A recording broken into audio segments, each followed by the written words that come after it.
Peace that comes from proximity is just chaos seeking comfort that comes from control. That's all it is.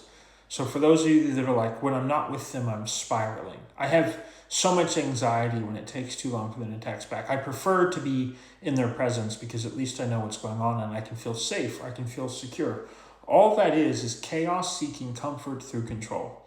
And at best, you're creating or developing some form of trauma bond, or you're seeking a trauma bond, or you're coming out of a trauma bond and maybe you're seeking some form of codependency. It's not real peace.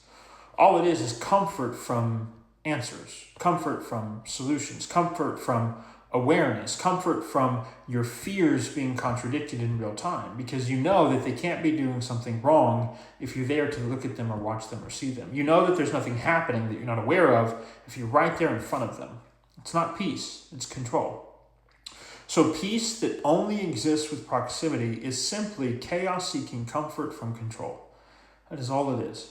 Real peace is the ability to maintain the integrity of the foundation of the stability of your relationship with yourself, regardless of the quality of your circumstances, environment, situation, or the things that might be happening, the known or the unknown. Peace is the awareness that all things will work together for the good of those who love the Lord and are called according to his purpose, meaning that regardless of what you might go through, you know you're going to be fine. And maybe not in the sense that you think of fine is, but I mean, even death brings heaven, right? And so that's not peace. That's just comfort from control. Your chaos is out of order.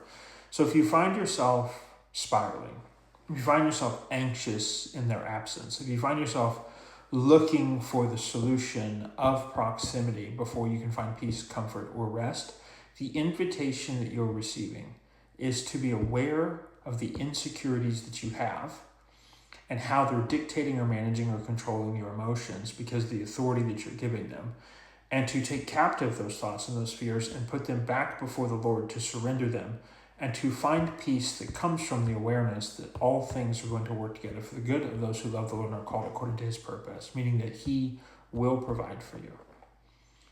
He will provide. But one of the greatest ways, one of the most common ways that you can take the name of the Lord in vain is by leading your life in such a way that you think you're responsible for being your own waymaker to solutions, or being your own provider, or your own comforter. Because there is a name of God for each of those. And every time you live your life thinking you're responsible for creating those things for yourself or providing those things to yourself, you live your life taking the Lord's name in vain. I love you, and I hope that helps.